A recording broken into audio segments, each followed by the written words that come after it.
Hey Mal, welcome to the Stark Reflections podcast. Hey, how are you doing?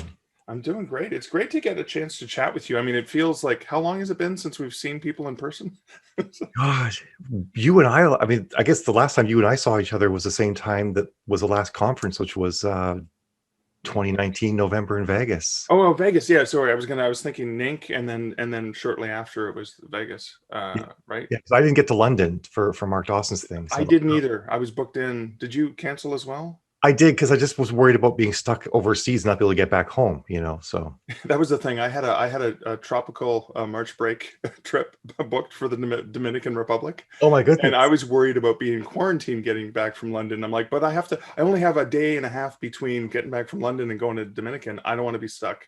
Yeah, right. So I canceled it and then canceled, obviously. Everything Everything just else. was Yeah, so, wow. exactly. But Uh, yeah, it's crazy to think like it's been what now then, like 18 months since like in-person conventions. It's crazy. yeah. So how has that been for you as a writer? I know you live with a fellow writer, but how has that been like not getting out and interacting with other writers? Are you normally like just wanting to be with people?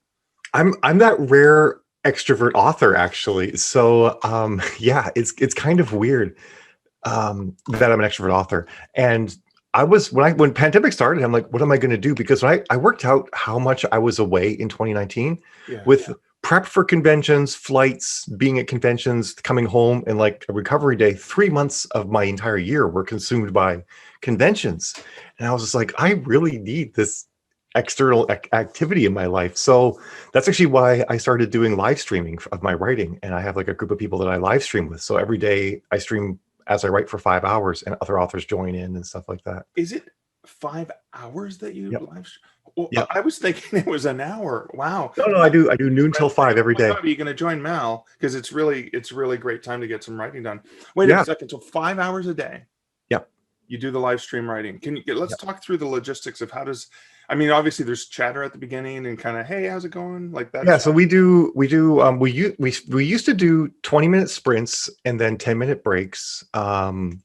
And we changed that to doing 23-minute sprints and 7-minute breaks because most people find the break was just a little bit too long. And so what happens is I chatter during the breaks. So we talk about all sorts of different topics. I'm on screen, of course. Everybody else is just in chat. We do it mostly on YouTube, okay. although you can do it on Twitch as well as the other place we stream to. We talk about all sorts of topics. We talk about writing. We've all there's about a group of maybe 30 or 40 of us. Usually at any given time, there's about 15 people that are on, and we've all gotten pretty close. So we talk about each other's lives. Like one of the authors is moving. We're asking like where he's found a spot. We're planning on meeting up. So it's really like we've developed this really close friend group. And I've made amazing friends who just happen to find me on YouTube when they just search for like author writers and stuff like that. Built this really cool community. And we've got some people who are just starting out, and like people like Amanda Lee is there almost every day. Okay. Um, Writing with us and stuff like that. So it's kind of this really cool, diverse group of authors. And so we do works out to 10 sprints during the afternoon, and I don't know, something like a solid 3.5 4 hours of writing gets done every day. So, I'm very strict. Like we could be in the middle of a conversation, and when the time comes to start the sprint, conversation stops and we write. oh, I love that. You got to have that discipline. So Yeah, you otherwise said we go off the rails. Amanda Lee's one of the regulars. Is this like the cast of Cheers where there's always the certain barflies that are hanging out in this? There is, yeah, and we have people all the way from the Philippines all the way around the globe back around to Ethiopia. Actually, no, I guess Miriam is in Qatar, so she's even further east than Ethiopia, I think. Wow. So Are yes, these writers you have met in person, or are there people who just found out about it and said, "Hey, can I'm a," and do they have to be sci-fi writers? no, I think that there's only two sci-fi writers in the group. It's not genre specific at all. It's whoever wants to come and write. So my book is on screen, and people can actually. So sometimes my fans show up too, and they read what I'm writing. Oh, Um, see, oh, we're watching you write yeah, too. you actually see my face and you see my Word document on the screen. Wow, Yeah, that's brave. I'm just all the way out there. That is really, really brave. I was Yeah. in an event at Salon de Livre years and years ago where they actually had this. It was kind of like this boxing ring where these competing writers were writing live, and we were watching on the screen. Now it was in French, so I didn't know really what we were watching. Right. You're watching them compose a story, and it was like tag team. Hmm. You know, the round robin where one writer jumps in and then they had to add elements without, and then Okay. they wrote a story live while we're watching. And I was in book nerd heaven, even though I couldn't. I mean, I can kind of read French a little, Yeah. but so you're doing. Oh yeah, your fans must just dig it. Like They, that they must be. like I have some fans that are there almost all day, and then I also stream music. Like we actually like all we talk about a lot of music, and there's always music playing during the stream. So sometimes my fans will just actually come. They'll just listen all day, like never even talk. They're like, "Yeah, I was here all day just listening to your music." I'm like, "Oh, that's interesting and awkward all the same So they're time." listening to your playlist of what you're listening to while you're writing something. Yeah, Now, do and you then have Spotify lists that your fans can follow? yeah, I do have. Yeah, I have. It's called Mal's Awesome Playlist, and I think it's got like 13 hours of music now in one playlist. It's getting Wow. to be quite the beast. What is this? I gotta ask, what kind of songs is it composed of? Like, what do you have in there? So there's a shocking amount of. It's kind of funny. There's maybe only like 10 songs that have men singing. It's pretty a pretty women heavy playlist. Yeah. Um, which I think is just kind of neat. It's sort of, I think exposes people to a lot of music they're not used to, and it's also like I would say like 70% lesbian artists. Um, and it's also a lot of people that you never knew were lesbians too. So it's kind of this cool thing for a lot of people to be like, right, really, that artist is a lesbian. So but it's mostly pop, electronica. There's some metal. There's things like Hailstorms in there.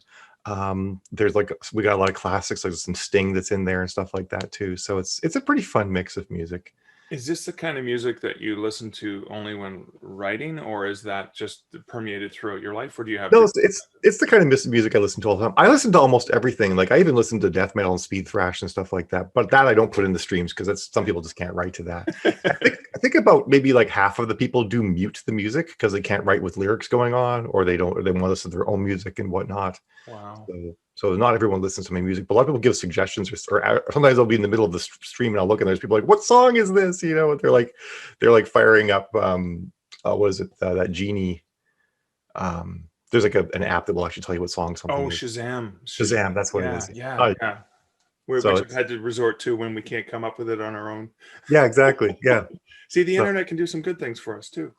exactly. Yeah. So that whole thing though, like back to your first question, but like as an extrovert writer, like what I've been Yeah. doing, this is what's kept me sane is doing these streams every day and Wow, what. in 5 hours. So I've got to believe that you've been pretty productive throughout this. Yeah, I mean, I'm not as productive as I was back in 2018. 2018, I was completely insane. I did 44 books in 1 year. Whoa. Okay. Yeah. Wow. And I decided never to do that again because that's kind of insane.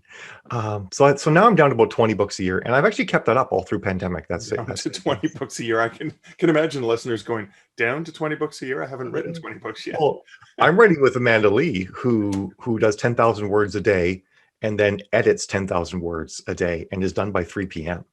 You know, Whoa. and she Does goes on Amanda Pokemon. start at 3 a.m.? No, she starts about 9 o'clock in the morning at Starbucks and then goes for Pokemon raids around the mall.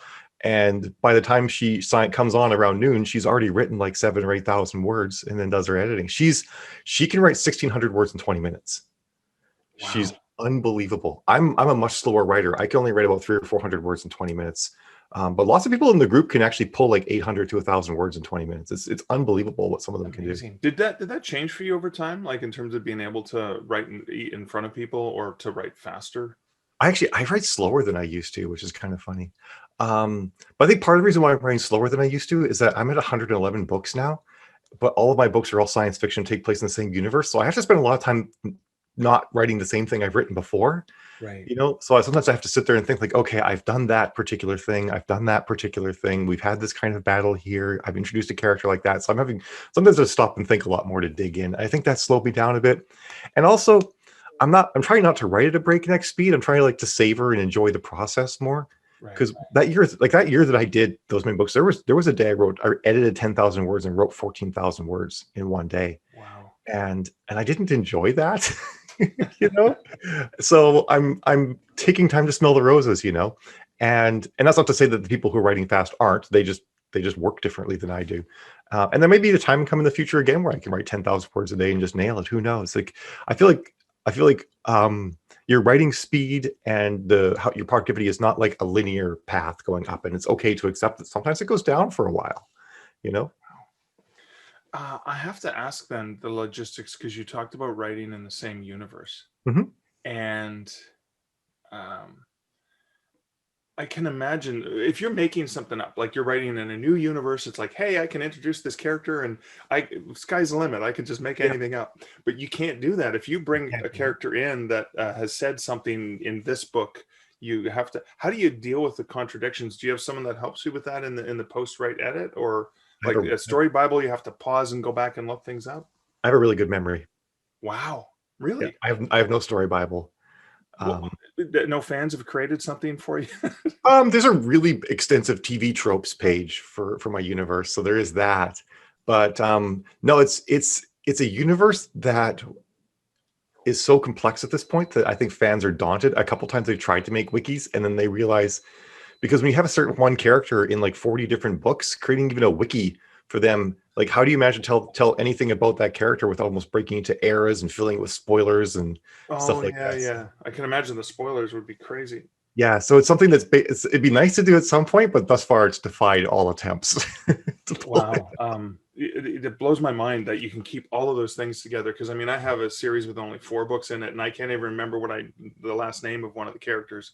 A So, really important thing I find if you're going to write a big series is don't be specific about as many things you can get away with. Like, I think I've maybe mentioned the eye color of 4 of my characters, oh really?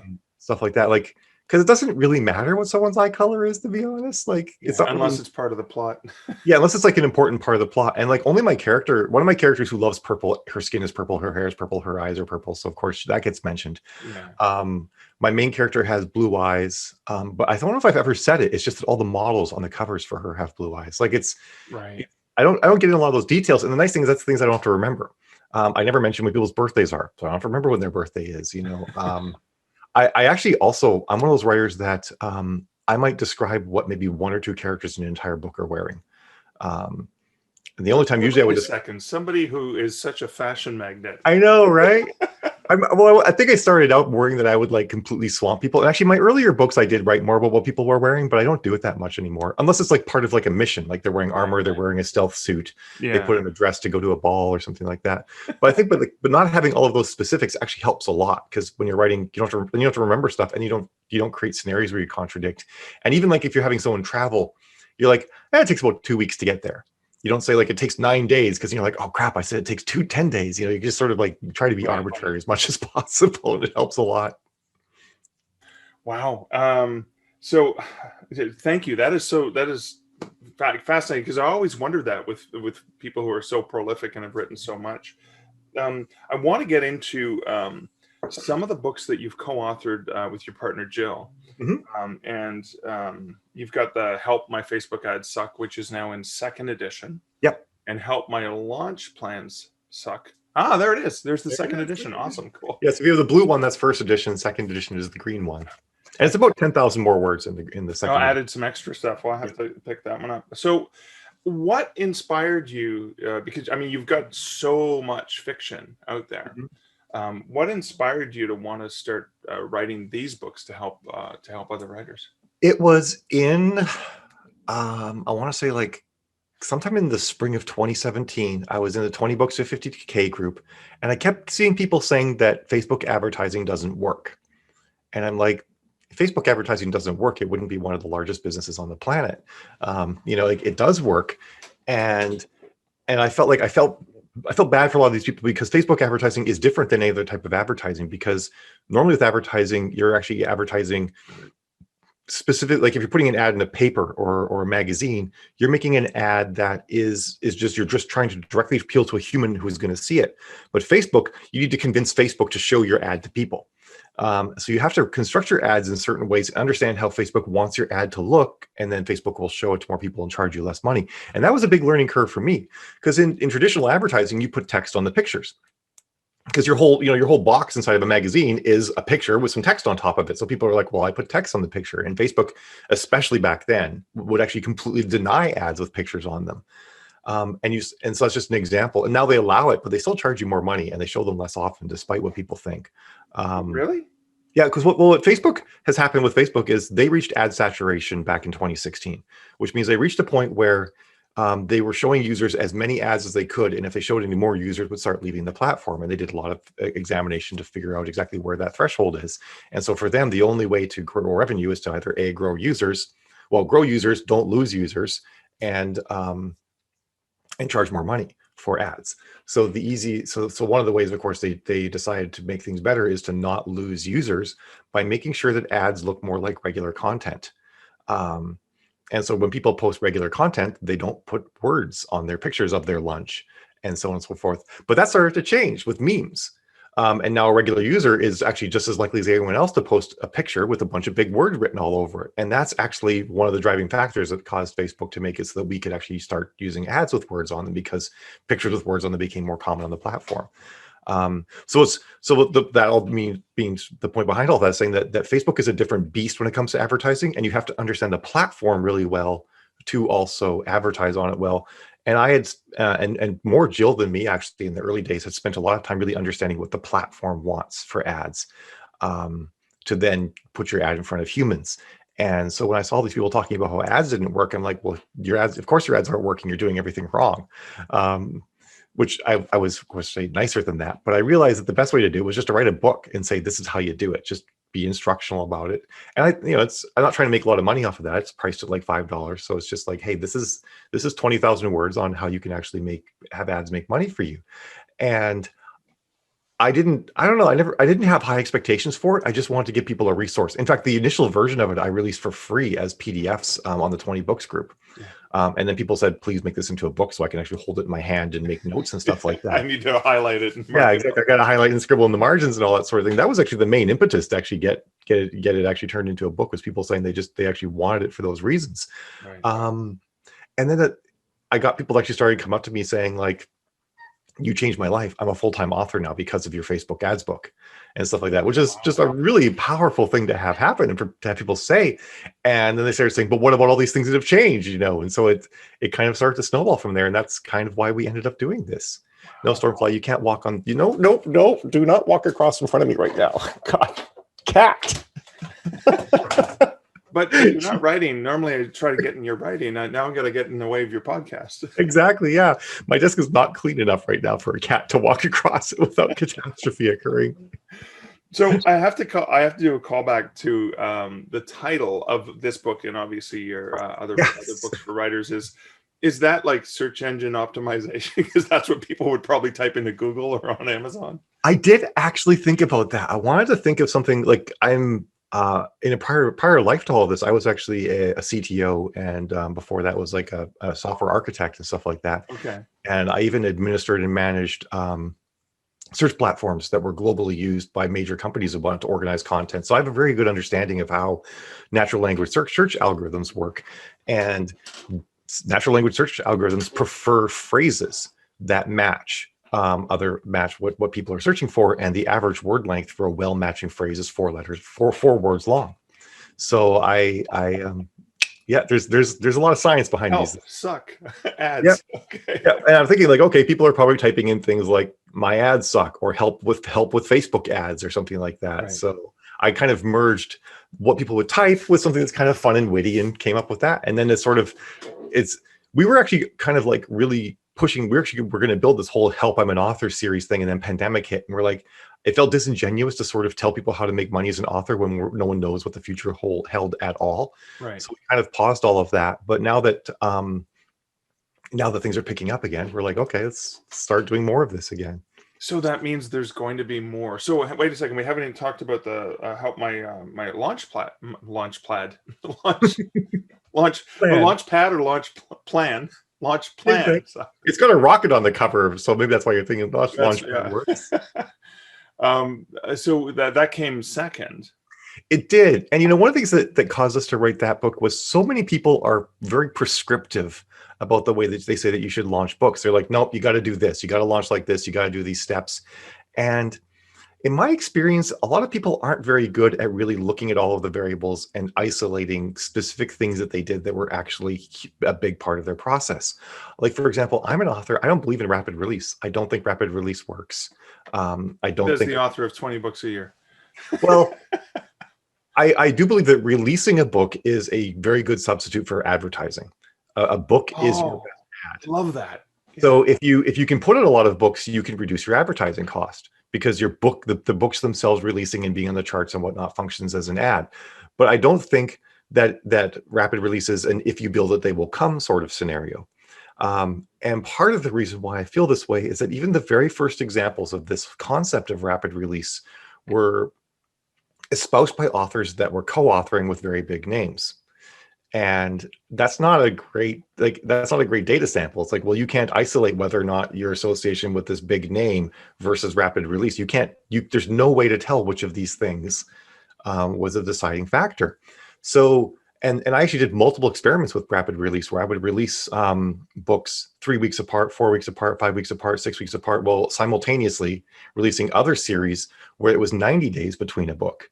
And what I found is that there was no difference in the performance of books by doing this. In fact, I found that sometimes that if there was any difference, it was that the rapid release books did not perform as well as the ones that came out with more time between them. Wow.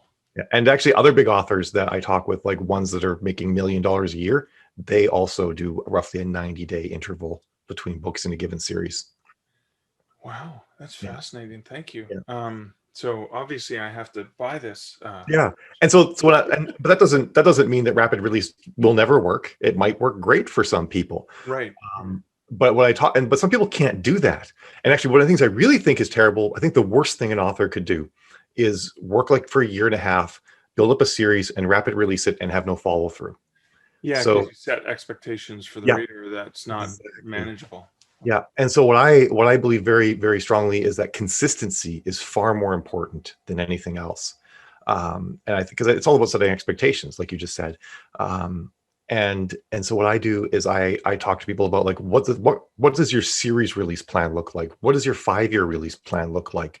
And there's even spreadsheets and worksheets in there that Jill and I put together that say like, what's your life look like? Do you raise kids? Do you care for an elderly parent? And part of that is to make people understand that like, hey, not everybody can be Mal or Amanda Lee or Michael Anderle and pump out, 40 books a year. You have other things in your life, and it's okay if you can't do that. And if you can't, you have to recognize that and not kill yourself trying to write 1 billion books, and then work out a plan that will work for you with your life situation to put out the number of books that you can put out. Wow. So I want to keep talking about the help books, because you teased us that there's more coming. There are, yeah. But I do want to dig into the specifics of your writing life in that you do co-author with other authors, and you have standalones and all kinds of things. Yeah. How do you decide within your parameters what's the next project, or do you work on multiple books at the same time? How does that work for you?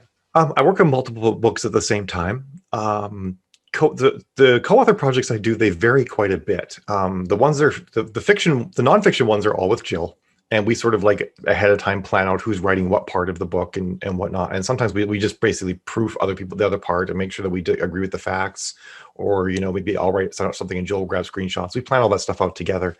For the co-author stuff, it depends on the story. Some of the stories that I've done with the co-authors are they write the whole story and then I go over it afterwards and just make sure it doesn't break any universe rules, and I fill in any gaps. Like they're like, I don't know what the technology would be that they'd use here, or something like that, so I fill that in.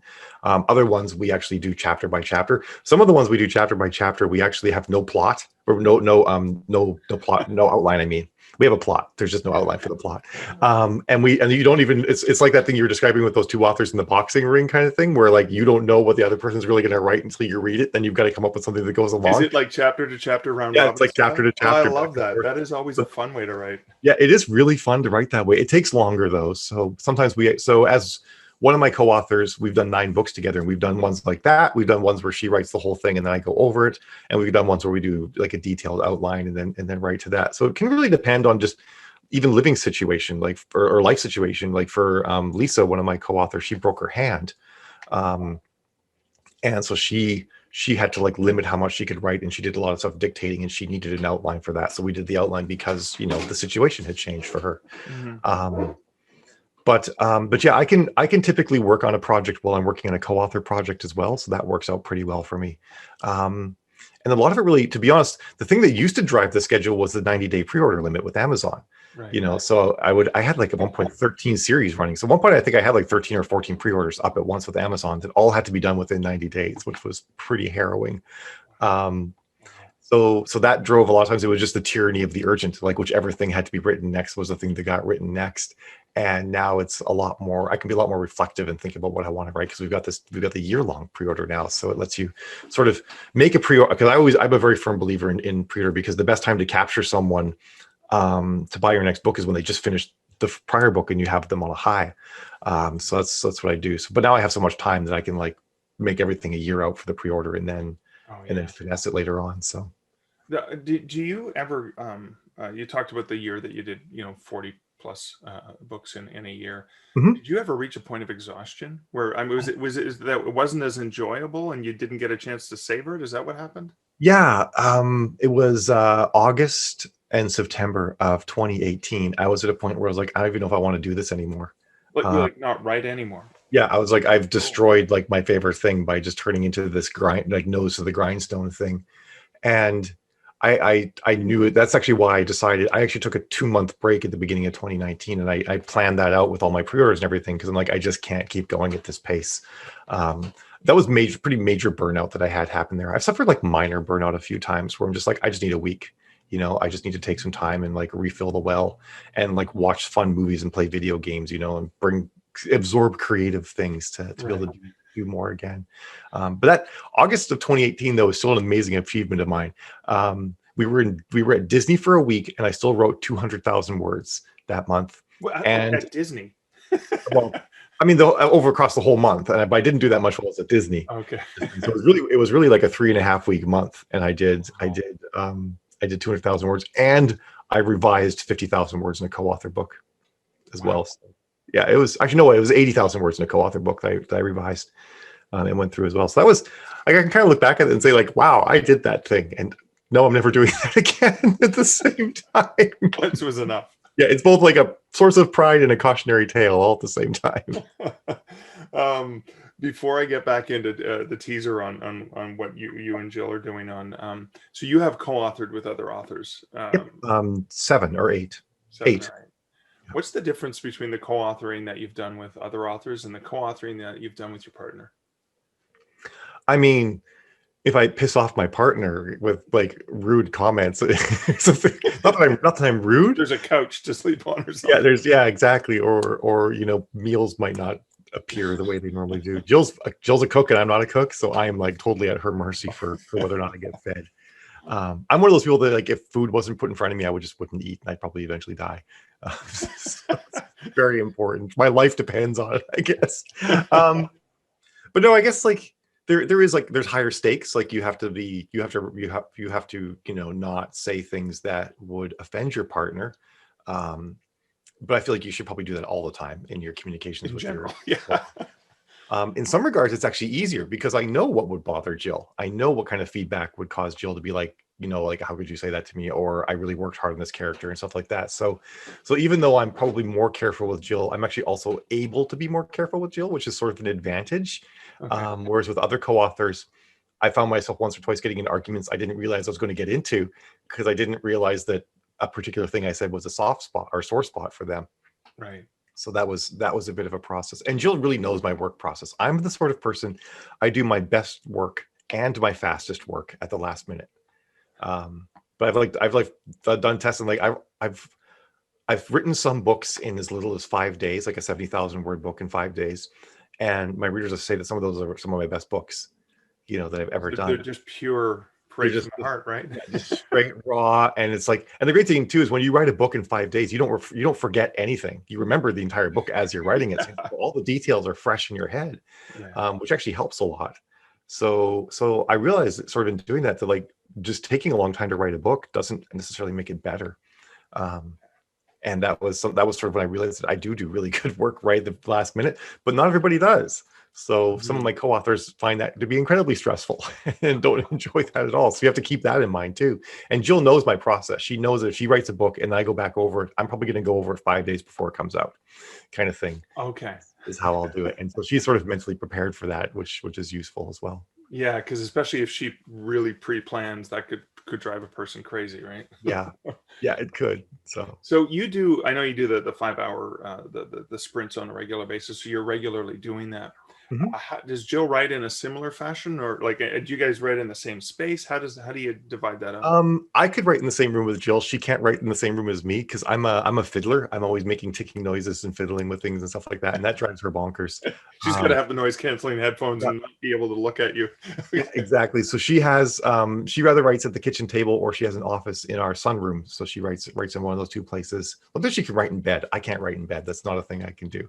Right. Um, so she actually usually is in my streams with me and sprints along with everybody, but she's also like a really good early morning writer. So lots of times, like by the time 10 o'clock is rolled around, because I take Eva to school in the morning and stuff like that, and have like I'm out in the garden water my plants, and usually by the time I'm done all of that and I'm ready to write, she's already got like 2 or 3,000 words down. Okay. So, Okay. Cool. yeah. Awesome. Awesome. So I think we've teased the listeners enough. So the help. What do you call in the series? Help. I call it the help. I'm an author. Help. So, I'm an author, which I love. yeah, right. So, but I feel like it's very you've got a some lot of authors really resonate with that. help. Yeah, that does feel so. Yeah, it's kind of like, yeah, I get you. Yep. um, you've got. You were talking before we started recording that you've got a forthcoming marketing, maybe not a book, but a mini series within the series. Yeah, so right before pandemic, we were actually going to release that book, Help My Marketing Plan Sucks. And then we, like I mentioned, we stopped doing a lot of push when the pandemic hit because we didn't want to make people pay for advice that might not work anymore. Right. So and most of what the stuff about the launch plan Facebook books where I felt was going to be perennial, but I didn't really want to give people new advice, especially on marketing, because marketing, more than like the mechanics of doing ads or the mechanics of doing a launch, marketing is very dependent on a lot of such things. So we ended up not releasing that book. And then the more I thought about marketing and sort of the tactics and whatnot, I realized it's too much to put in one book. You almost have to break it down into multiple things.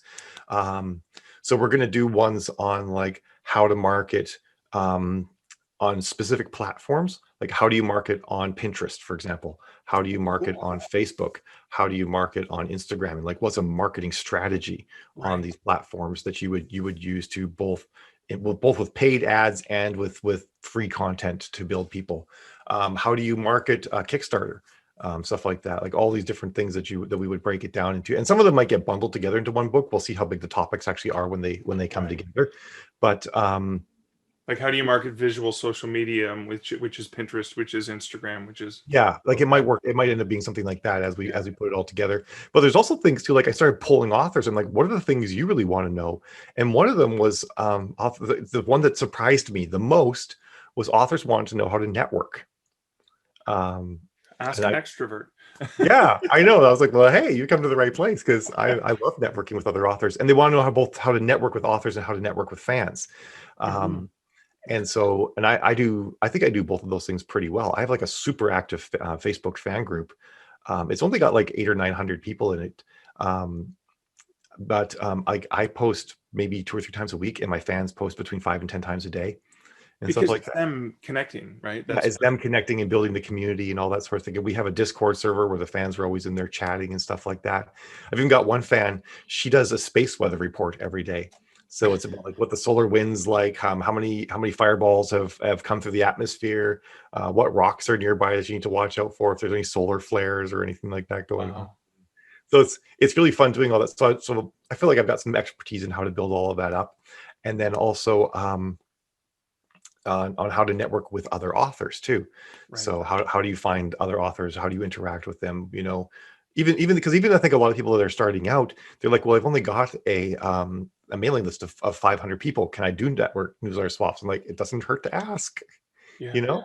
And like there's lots of people like me, like I never ask anyone how big their newsletter list is when they offer to do a swap with me. I'll do a swap with anyone. Well, it's the engagement too. They could have a smaller group of people, but they're really, really engaged. That exactly. That bigger difference than, hey, 10,000 people, but but no engagement. And actually, I kind of feel that way. I feel like a lot of times people who have a smaller list might have a more personal relationship with more of their fans than maybe someone who has a massive list. Because when you have started having a massive audience and a massive list, you don't have the time to form personal relationships. So your recommendations might actually not hold as much weight as someone with a smaller list. So, and I want to explain, help people with that and say like, here's a strategy for asking, here's a strategy for building your own newsletter and stuff like that. So here's a strategy for meeting authors in your genre and connecting with them and stuff like that. So I have to ask a question because you've gone to so many different conferences and connected with different authors in different ways. Um, do you find when you go to a conference, how much of the time are you actually in the sessions watching what's going on the in this official schedule? How much time is spent at the bar or in the hallways in connecting with the other authors? Oh, I feel terrible saying this. I don't go to any sessions at conferences Okay. other than the ones that I host. I go to mine because I'm Well, talking. you have to. You're kind of you've signed up for them. Yeah. Yeah. I guess I shouldn't say that. I maybe go to like one or two other sessions, but I find that like I'll watch them later because most of the conferences you go to now, like 20 books, it's all on YouTube later. Yeah, you Um, watch it by yourself yeah, rather than connecting yeah, with. I'll watch it by myself and whatnot later. But I'm only going to be around these people for this small amount of time, so I want to maximize that. So I basically spend like at 20 books to Vegas last year. I spent the entire time at the bar. Pretty I, much that every time I saw you was probably at the bar. yeah, I sort of held court at the bar is kind of what I did, and it was great. Like at times we actually had like the sessions up on a laptop because they were all streamed live on Oh, YouTube that's as right. well. Yeah. We Okay. might actually be watching some of the sessions and talking about them and stuff like that and having conversations about it. But I don't like being like in a room where I have to sit and be quiet and stuff like that when I'm watching sessions. It works well for me, unless I'm just purely by myself. But but yeah, I love the networking. I love reaching out to people. Like I've gotten onto so many podcasts, met so many people that I've like swapped with. I've met some of my co-authors or people I just met in restaurants and in the hallways at conventions and stuff like that. So Yeah. it's those there's no substitute for those connections that you make just wandering around a convention, talking with people and meeting folks. So I have to ask then. So I mean, I know you're having fun. You're doing the 5 hour sprints and connecting a lot of people from around the world, but you're probably really eager to get out there and get back to a somewhat post-pandemic world. God, am I ever? So much. Inkers Con, which Alessandra Torres runs, was supposed to be in June, in the first weekend of June. I was so looking forward to that, Right. but she couldn't get a good rate from the hotel with a smaller attendance, so she had to cancel that. But that would have been, I was like itching practically to get to that What do you think conference. the next one is that you're actually planning on being at if everything works out? It'll be Nink will be the next one I'll get to. In September 23rd, I think is when that one End of is. September, and then probably 20 Books Vegas. Yep, 20 Books Vegas as well. Yeah, I'm speaking at both of those. So Yeah, awesome, awesome. it So, feels so far away. September still, like, I oh, know, and I was like, I've got to get my vaccination. So, so marketing that series, that when is that going to be relaunched? When are you um, still planning on doing more of that? I think it's probably going to come out in probably the next month and a half to 2 months is when the first books are going to start rolling. Oh, cool. Yeah. Jill and I are also doing another angle on all of this too, is we're actually producing a lot of video content now. We're actually working on building all of that up, and we're going to create Really? a subscription service where people can like watch training videos on things, can have access to webinars that I do and stuff like that. Like just yesterday, I did a basic webinar on Facebook ads, just walking through how to create a Facebook ad, what the things on the screen mean and stuff like that. And even as fast as I talk, it still took 2.5 hours to get through it all. Because there's a lot there. And we had like 55 people come to that webinar. Wow. So Awesome. we want to do more stuff like that because there's so many topics we could do things on, like even like how do you pick keywords when you're making a book on KU? That's like a 45-minute topic, even is picking keywords and how to research keywords and stuff like that. So yeah, we have a website like thewritingwives.com, and we're gonna start putting up all this content there, making so people can The subscribe. writing wise Thewritingwives.com. wives. Two wives who write. So we're That the makes writing sense. wives. Okay. Yeah. Oh wow. So Because that's a perfect segue, because I was going to say, well, where can people find out more about your fiction, your nonfiction? So obviously, the writingwives.com is where we can find you and Jill and this Help I'm an Author and yep. associated content. Yep. Where else can we find you online? If you just search for Mallory Cooper on Facebook, you'll find me, and I'm a pretty active person on Facebook. I'm always chatting with people. You can reach out to me on Messenger. I love to chat with authors and help them with anything they might need help with, or give them suggestions. And my fiction books can all be found at aeon14.com. That's AEON 14.com. Awesome. Mallory, thank you so much for spending the time with me today. You bet. It's been great. Thanks.